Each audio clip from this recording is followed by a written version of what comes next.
Assalamualaikum warahmatullahi wabarakatuh. Kami dari kelompok 5 Teori Konseling Motivational Interviewing.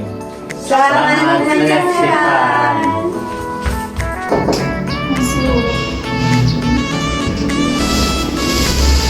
Assalamualaikum.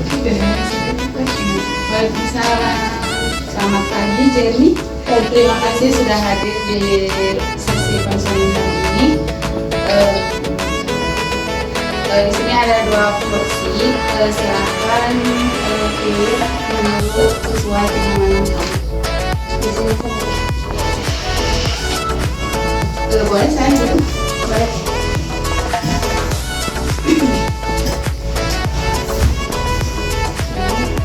Baik, jadi apakah duduknya sudah nyaman?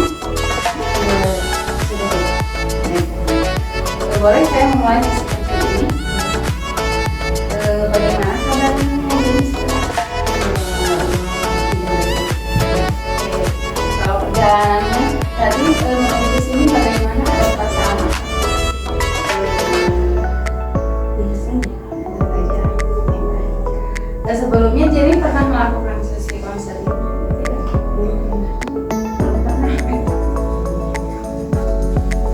Baik, kalau begitu saya akan jelaskan terlebih dahulu apa itu konseling. Nah, konseling itu merupakan suatu layanan yang diberikan kepada individu melalui hubungan profesional antara konselor dan konseli untuk memfasilitasi dan menyelesaikan masalah yang dihadapi konseling. Nah, apakah ada yang Kan kita melakukan konseling di setiap pembicaraan kita, apakah akan menjamin kerahasiaan? Ya, tadi ini tenang saja. Jadi semua yang akan kita bicarakan dalam kesempatan ini akan diketahui oleh orang lain, karena kami para konselor itu memegang suatu norma atau aturan di mana berupa asas kerahasiaan. Dalam asas ini itu ada merupakan suatu asas dalam dunia konseling yang mengharuskan dan mengatur kita untuk merahasiakan segenap data dan keterangan yang dikatakan oleh konseli, sehingga tidak boleh dan tidak layak untuk diberitahukan atau diceritakan kepada orang lain tanpa pengetahuan dari pihak konseli. Jadi tidak perlu khawatir. Baik, dan selain ada asas kerahasiaan, di dalam konseling juga ada asas keterbukaan. Nah, di mana dalam proses konseling ini diharapkan Jenny terbuka mengungkapkan apa yang sedang Jenny rasakan kepada saya. Adapun juga asas kesukarelaan. Di mana Jenny melakukan konseling ini dengan sukarela tanpa ada paksaan dari orang lain. Apakah Jenny dengan sukarela?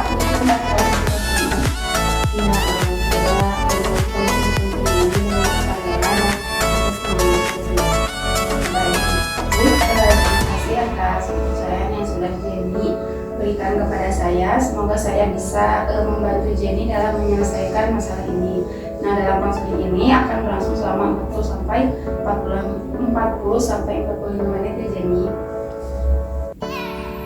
Apakah ada yang ditanyakan terlebih dahulu? Tidak. Sebelum dimulai ke sesi konseling, saya izin terlebih dahulu untuk mencatat poin-poin yang permasalahan yang nanti akan disebutkan. Saya juga izin untuk video untuk sebagai presentasi. Jadi kita mulai aja nih.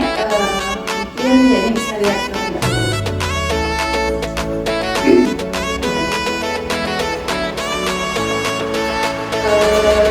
Apa perasaan atau permasalahan yang sedang Jenny hadapi atau yang dirasakan? Jadi saya tuh merasa hidup saya itu tidak berguna lagi. Jadi Jenny menganggap hidup Jenny tidak bermakna. Lalu apa yang Jenny rasakan ketika Jenny berpikir? Saya itu merasa frustrasi. Jadi Jenny merasa depresi dan frustasi karena Jenny berpikir bahwa hidup Jenny saat ini itu sudah tidak bermakna lagi. Lalu dalam sesi konseling ini kiranya apa yang Jenny harapkan terjadi pada diri Jenny sendiri? Saya itu ingin menghilangkan perasaan tidak bermakna itu. Dan ketika perasaan tidak bermakna itu hilang, lalu apa yang terjadi pada diri kamu? Mungkin hidup saya itu akan lebih apa ya? Saya itu akan lebih percaya diri. Kan kamu ceritakan lebih detail tentang depresi dan frustasi yang kamu rasakan, apa yang biasanya muncul? Jadi saya itu merasa depresi karena saat itu kan saya belum mempunyai pekerjaan, terus saya juga kehidupan itu saya terus dulu juga kan suka kuliah tapi saya sering bolos gitu. Jadi dari pihak dari pihak kampus itu kayak memaksa saya gitu. Terus saya juga frustasi karena saya ketika saya mendekati laki-laki saya merasa apa ya, takut si laki-laki itu berpikiran negatif tentang saya gitu karena saya yang tidak mempunyai. Terus kan saya merasa depresi dan frustasi ya, jadi saya itu suka melampiaskannya itu ke hal-hal yang kurang enak ya, kayak seperti mabuk-mabukan kayak gitu. Baik,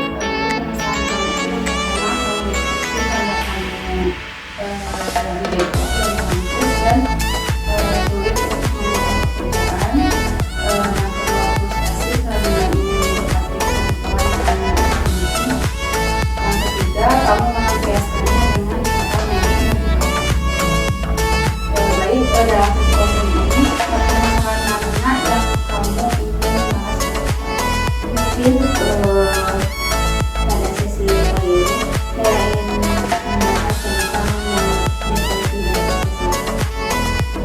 sangat pentingkah bagi kamu untuk berubah dan mengatasi depresi dan frustasi ini dalam skala 0 sampai 10, di mana 0 itu tidak penting dan 10 sangat penting. Kalau untuk berubahnya mah mungkin 10 ya, karena itu sangat penting sekali bagi saya. Baik, seberapa yakin kamu bisa berubah dalam skala 0 sampai? Kalau untuk yakin kan sulit ya untuk berubah dalam mungkin untuk sekarang skalanya masih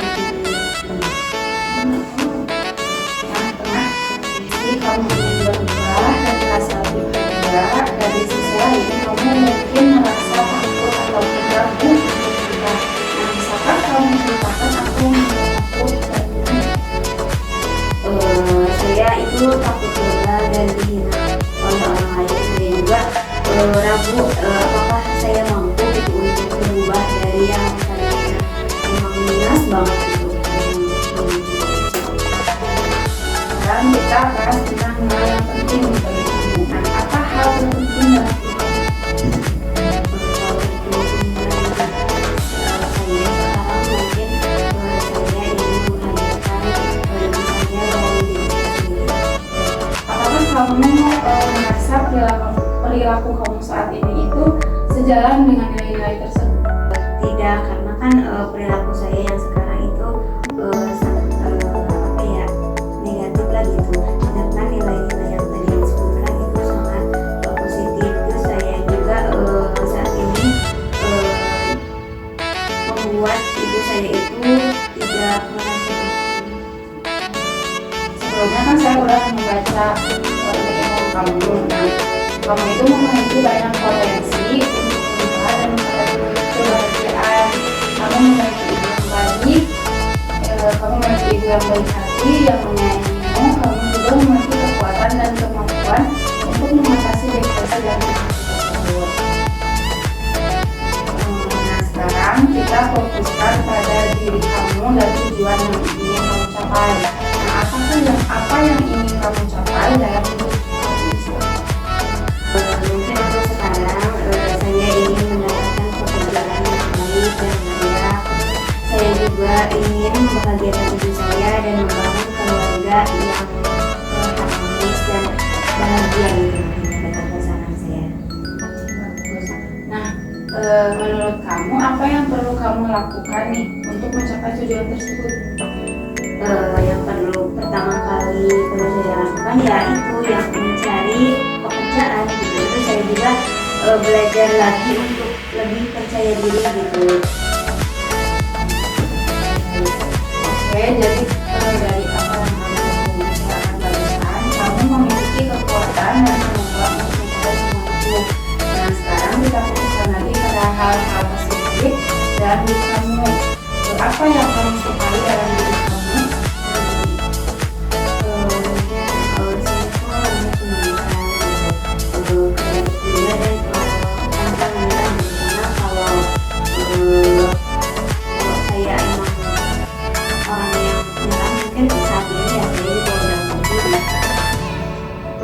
Jadi kamu itu memiliki banyak kualitas positifnya yang bisa membantu kamu mencapai tujuan kamu.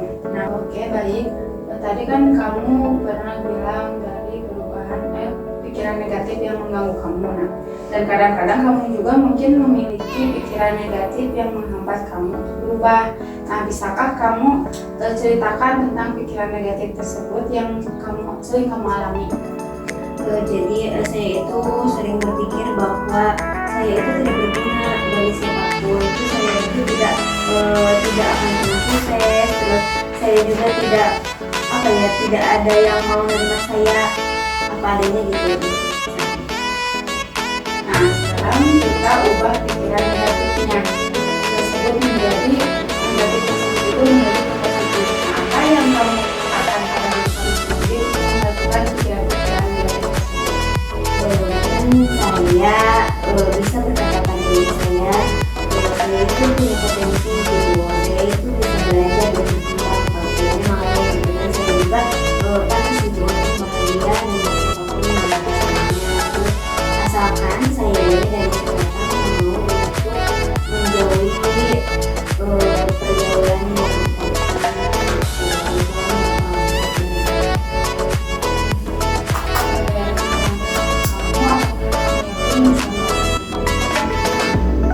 insya Allah yakin asalkan dengan bantuan dari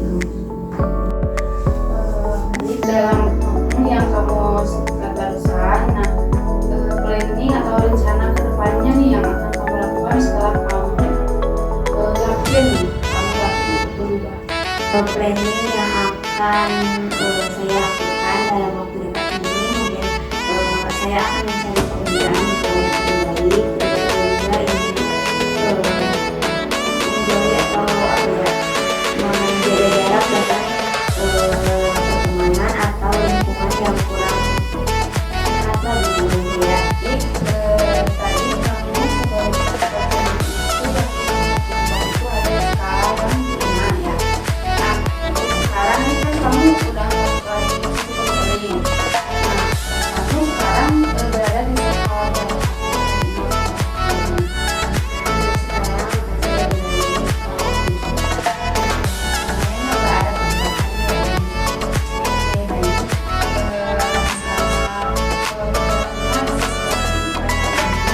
Apa yang kamu pelajari dari sesi konseling?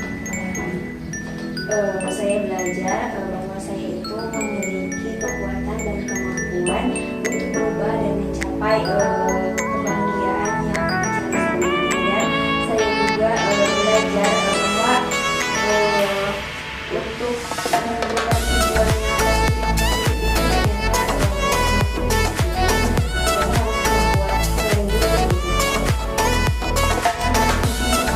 itu fokus pada hal-hal positif ya intinya kita tuh harus memiliki jiwa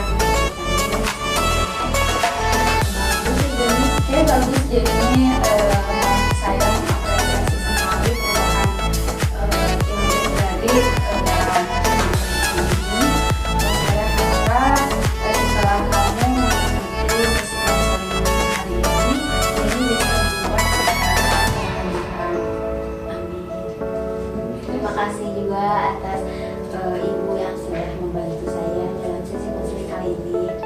Ya, sama-sama, dan saya juga berterima kasih kepada Jenny karena Jenny udah bersedia berkenan hadir mengikuti sesi konseling kali ini. Mungkin sesi konseling hari ini untuk kali ini saya cukupkan.